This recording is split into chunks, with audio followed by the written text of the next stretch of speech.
Good morning friends.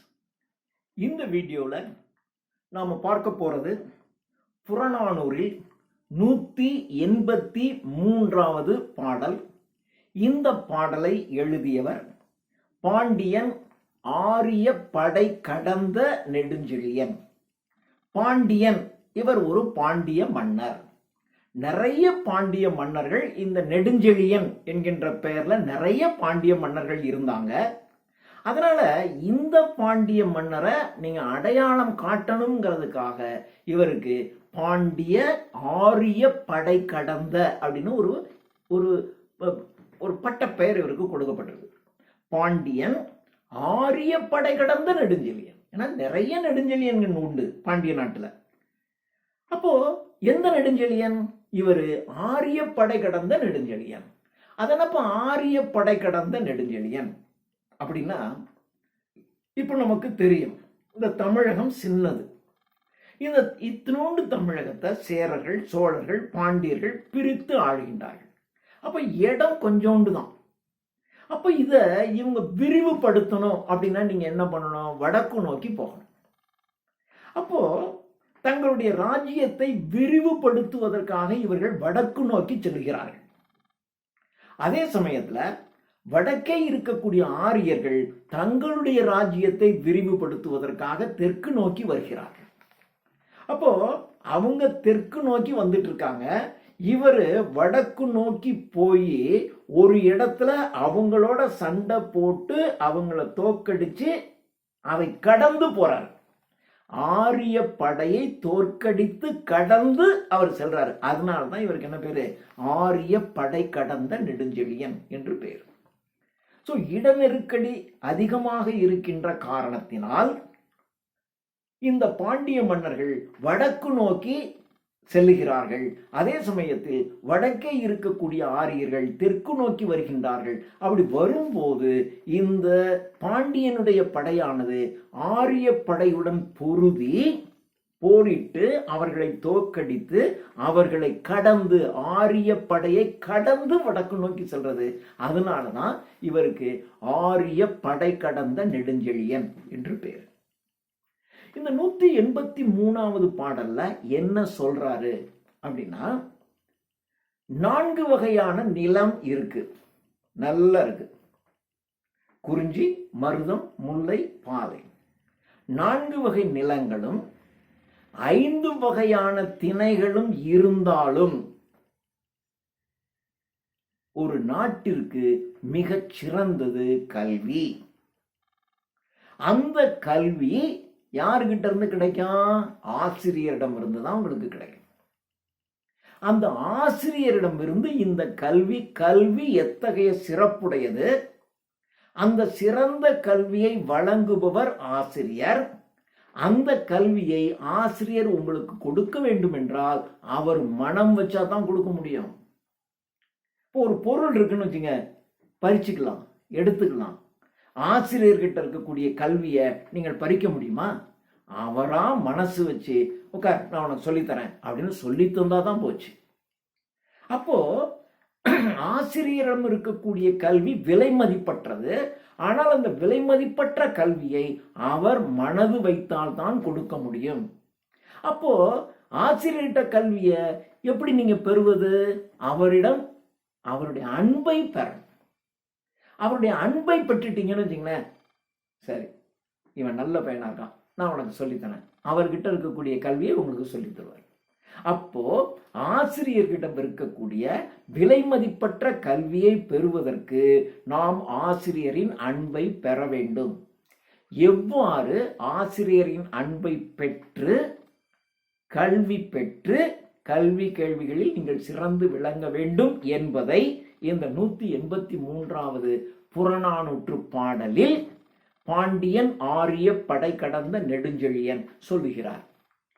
இப்ப நம்ம அதை பார்க்கலாம். உற்றுளி உதவியும். உற்றுளி ஏதாவது ஒரு ஊறுபாடு, ஏதாவது ஒரு ஊருனா துன்பம்.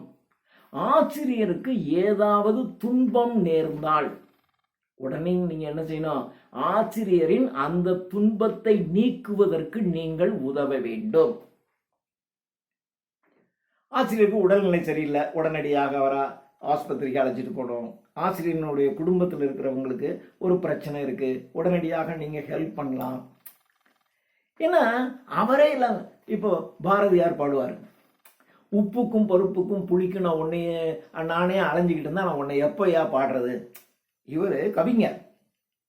இவர் நல்லா இருந்தால் தான் இவருக்கு கவி உள்ளம் வரும், நிறைய கவிதை பாட முடியும்.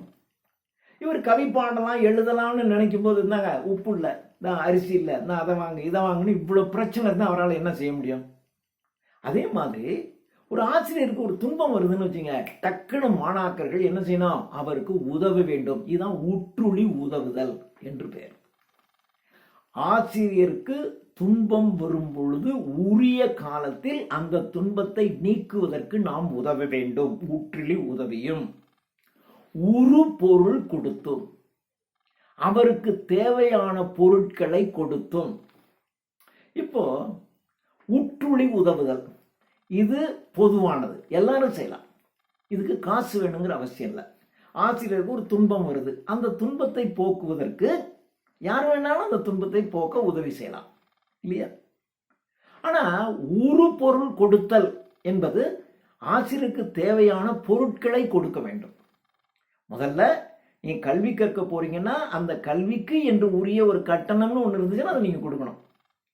அவருக்கு அது பத்தலைன்னு வச்சுங்களேன், அப்போ கொஞ்சம் செல்வந்தர்களாக இருப்பவர்கள் என்ன செய்யணும்? அதிகமாக கொடுக்கணும்.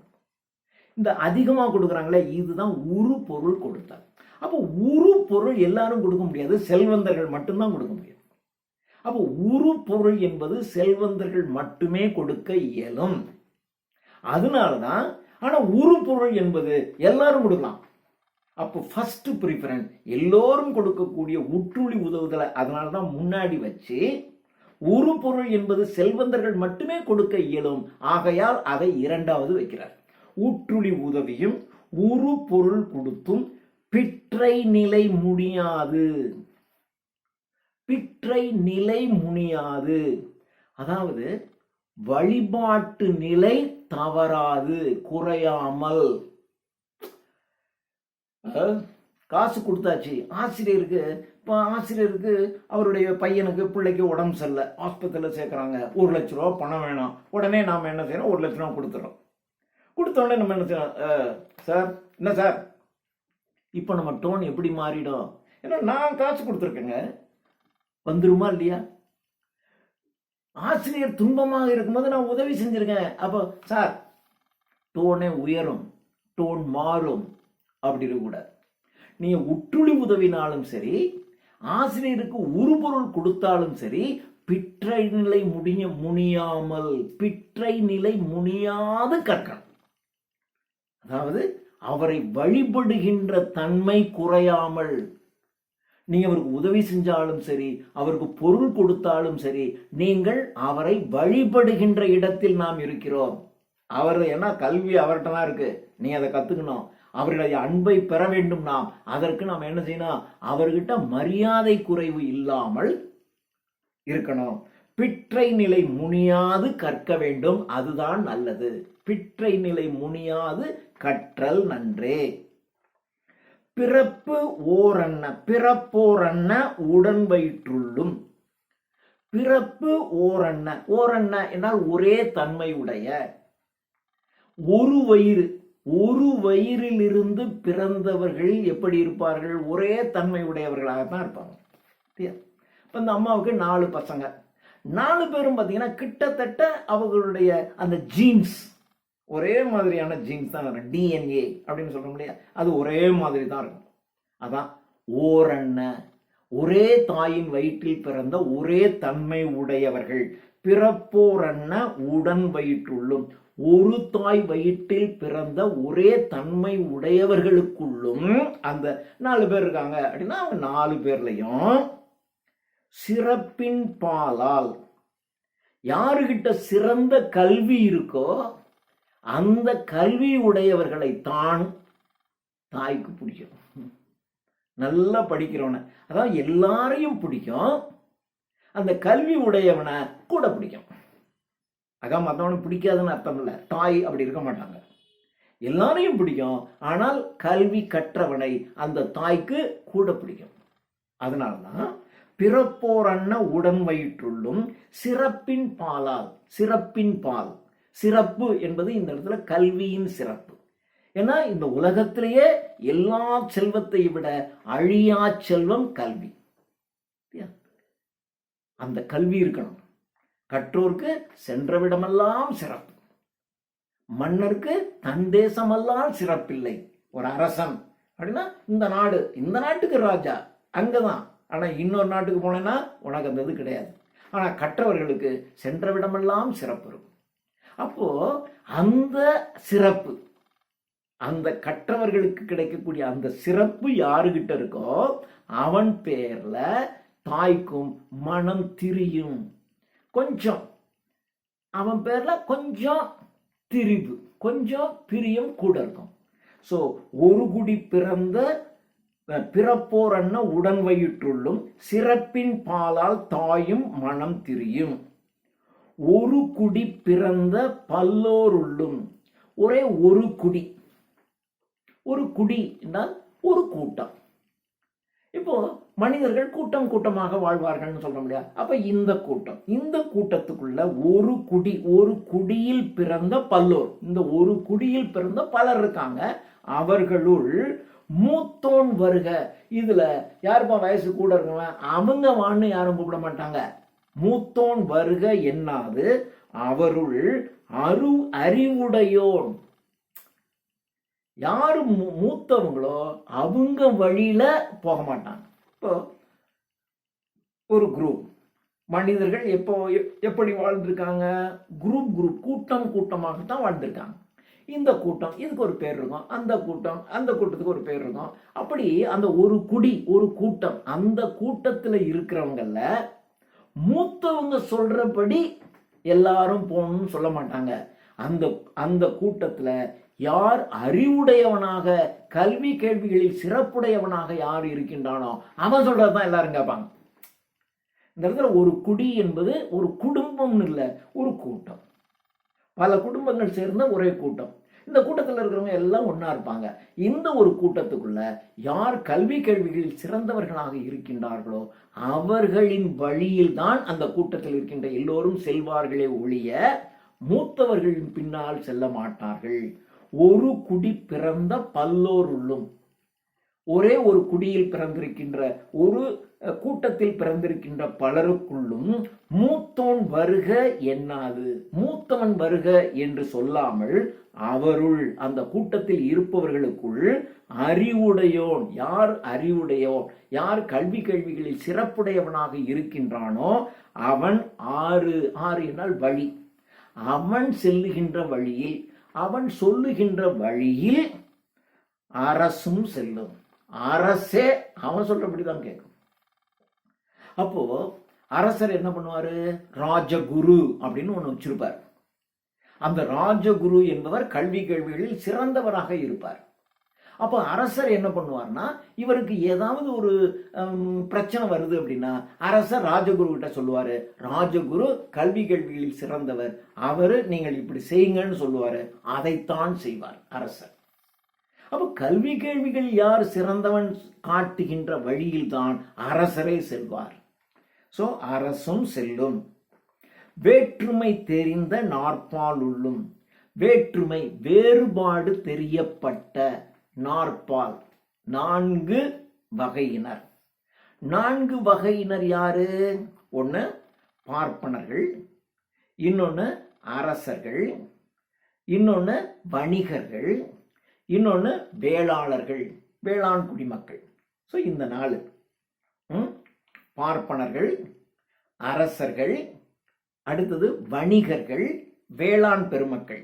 இந்த 4 வர்ணத்தில் 4 பேர்ல இப்போ வேற்றுமை தெரிந்த நாற்பால், இந்த 4 பேருக்கும் வேற்றுமை இருக்கு. இவங்க கல்வி கேள்விகளில் சிறந்தவர்களாக இருப்பார்கள், பார்ப்பனர்கள். அரசர்கள் வீரம் மிக்கவர்களாகவும் இந்த நாட்டை காக்கக்கூடிய வல்லமை மிக்கவர்களாகவும் இருப்பார்கள். வணிகம், இந்த 4 பேரும் இல்லைன்னா இந்த உலகமே இயங்காது.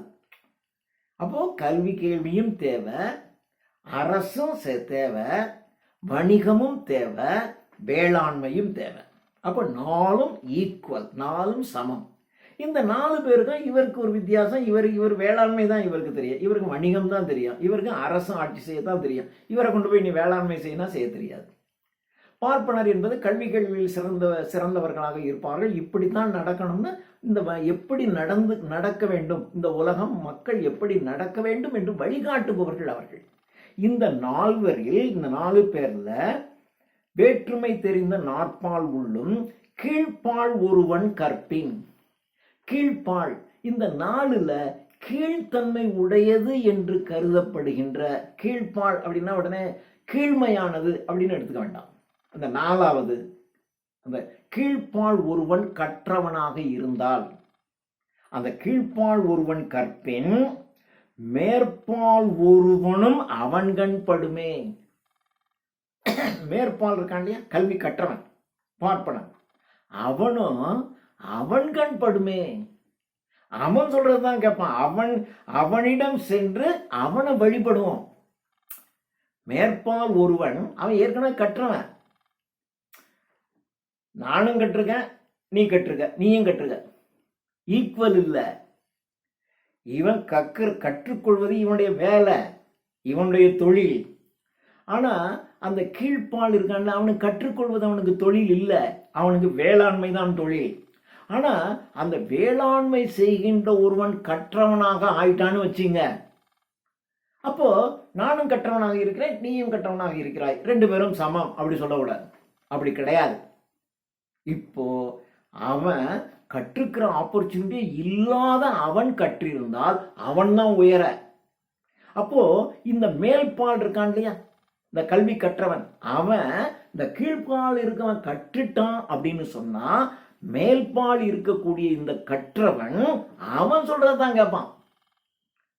நானும் கட்டுறேன், நீயும் கட்டுறேன், 2 சமம்னு சொல்லக்கூடாது. 10 ரூபா சம்பாதிக்கிறவன் 5 ரூபா கொடுக்குறான் ஒரு தர்ம காரியத்துக்கு.